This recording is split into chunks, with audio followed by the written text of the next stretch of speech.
everybody.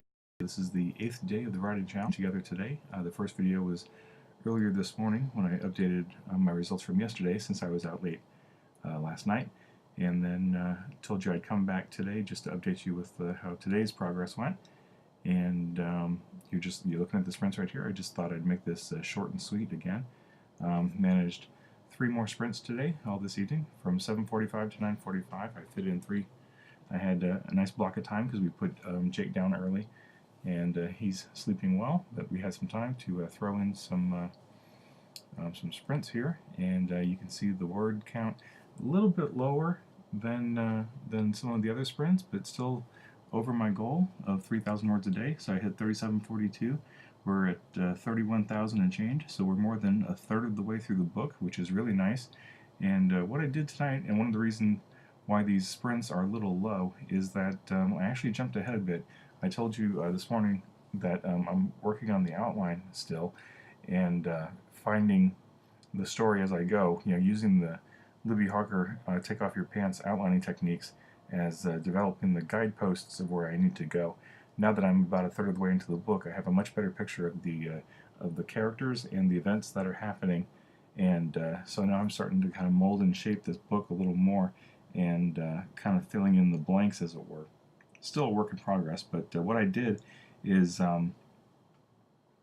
over the course of the last couple of days, in writing this book, and then thinking about the outline and doing some really good voice recorder notes, I figured out how each of the main characters were going to end up at the end of the book. So no matter what happens over the course of the middle and ending chunks, I know where all the big pieces are going to happen, even though I haven't really laid them out here or talked about them. I knew how each of the characters were going to end up at the end of the story. So I went ahead and took a shot at writing the last 3 chapters of the book. I'm pretty sure this is the order they'll be in. I might move them around a little bit, but this is pretty much what the last 3 chapters of the book are going to be. And so in writing those, let me go to the there's the corkboard. Here's the outline. Let's just add labels here. So that should be Rachel, and that should be Malcolm. These are all in progress, and the reason I'm putting these all in progress is because they're so late in the book that I haven't actually written yet. They felt a little off, and they felt like they were missing just a little bit of context, and so I'm going to be writing to those endings, but I'm going to need to flesh out them a little bit. So these word counts will almost certainly go up once I start editing and revising these chapters based on the content that I'm going to write over the next 40 chapters or so. I've still got 2/3 of the book to write, but now I know pretty clearly what I'm writing toward, and so these will change a little bit, but not too much. And then these word counts will go up. But so what I also did, and you may notice a little change here, is I moved the outline, some of the chapters around. So what I have now is I have a folder up here called Outline Template, and what that is basically, I'll go up here and I'll show you the corkboard, because that's the most important feature here for my purposes, is if you go through Libby Hawker's book, Take Off Your Pants, and I hate to keep going back to it, but if you didn't care for Libby's book, check out a story by, I think it's Robert McKee, because he lays out essentially the same type of outlining program. And there's other outlines out there that are very similar to this, but you can see there's different pieces that have to happen. Well, they don't have to happen, but ideally in your average, your traditional 3-act structured book, you've got these things that happen. You're introducing your main character. You got to establish what's happening to that character that knocks him or her out of her status quo. The goals, the flaws, all this stuff. I don't know. You may not necessarily agree with this format or method. It's still a work in progress for me, but in general, this is a really great structure to start building a novel on. And already, so this is the template. I can actually minimize that. There's no need to look at those chapters. I'm just looking at the note cards here.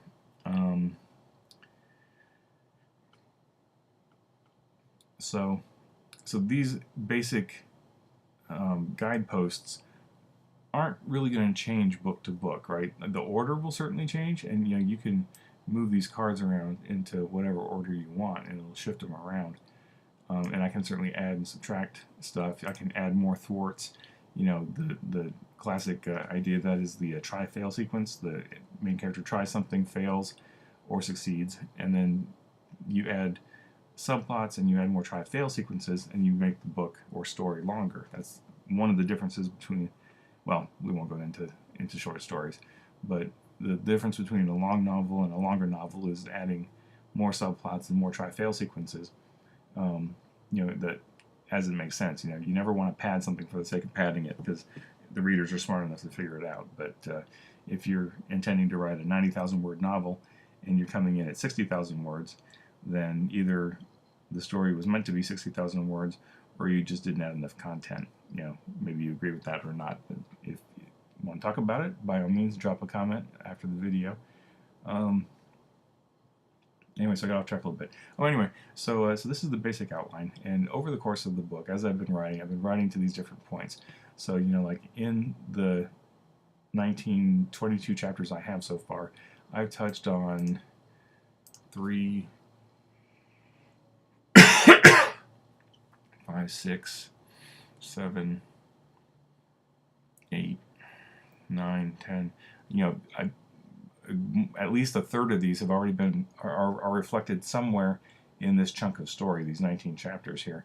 And I'll continue to revisit these and add these and bend and mold this a little bit. And what I'm actually going to do, and this is something I addressed in my outlining post on Kboards, that also got picked up by the Self-Publishing Roundtable, if you follow their blog, which was kind of cool. But if you look at my current work in progress, this is the actual book. All these note cards are blank, and they shouldn't be blank, because what I need to do that I haven't actually had a chance to go and do yet is I'll read each chapter, and in here I'll put a quick summary of what happened in that chapter. So it'll probably be a couple sentences, maybe even a paragraph, just to lay out, okay, here's what happened in this scene, here's what happened here, here's what happened here. And what I'm essentially will be doing is building a revised outline after the fact. So I'll say, you know, this is what happened in chapter 1, here's what happened in chapter 2, all the way through. And what that'll help me do then is, as I'm continuing to write forward to what I know these endings are, I can see where I was, where the main characters were, and just carry that forward, right? So if, you know, this happens here, then, you know I need a scene over here to support that bridge, that transition from here to the ending. And also folding in any elements here that I'm missing, because you don't necessarily need all these, but it's useful. Like, there's going to be a battle, there's going to, you know, the ally's going to smack the main character around. You know, these things have to happen to make it an effective story, but the actual pieces are going to come in here. And this is why at some point this week, maybe this weekend, I'm going to compile everything I've got so far. I'll print it off or put it on my Kindle, and then I'll just read it straight through. I'll probably do it this weekend. Just read it straight through, as much as I've got. I won't make any editing notes. I won't make any typo changes or anything. I'm just going to be reading it for content so that I can sit down and write the synopses for each of these. And I should have done it as I was going. I should have had like a Dean Wesley Smith does this kind of technique where he writes a chapter and then he'll jot down in a notepad next to his computer what happened in that chapter, what the main character was wearing, you know, important details that he can carry on through the next scenes. I should have been doing that, but I haven't. And you know, now I'm a third of the way into the book, haven't done it yet. So I'm going to be kind of closing the barn door after the horse has already left. Yeah, that's a horrible metaphor, but you get the idea. So that's, you know, just busy work I need to do here pretty soon to help me bring the rest of this book into focus. But you know, all that being said, I think it's rolling right along. You know, I haven't written a scene yet that really made me stop and go, I'm going to have to rewrite that. Definitely, like those last couple scenes, the last 3 scenes or chapters will need to be tweaked quite a bit, but so far I haven't written a chapter that I'm thinking I'm going to throw away. And you know, even if I did have to throw it away, it's okay. This is all practice. That's one of the most important lessons I learned in the process of writing, is that every piece of writing is practice for the next piece. So all those Pistols and Pyramids books I wrote last year, they were all practice for this series. And when I finish these 3 books, all that's going to be more practice for whatever the next series is I'm going to write, or whatever next short story is I'm going to write. Because you know, it's all practice, and just like everything else in life, if you practice, whether it's a sport or a musical instrument or dancing or whatever, practice makes you better. If you apply yourself and if you keep learning, you have to keep learning. You have to keep reading. You have to keep doing what you do to whatever it is you do to learn. Keep doing it. Don't ever stop. Don't ever stop learning. The day I stop learning is the day I die, basically. So, on that cheerful note, this is pretty much it for the day. Like I said, I'm up to 31,000 and change. Love that number. I'm still averaging almost 4,000 words a day, 2,700 an hour. I'm down to 58 and change to go. 14 days to completion, 21 hours. And that's completion to draft. I'm not going crazy like Chris Fox and Kevin McLaughlin. I'm not trying to complete a novel in 21 days in terms of writing, editing, finalizing, and publishing.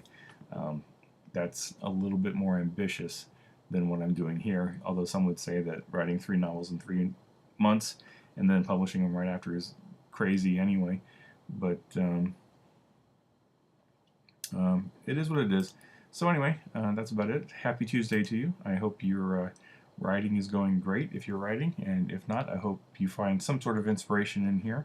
And as always, ask questions if you've got them.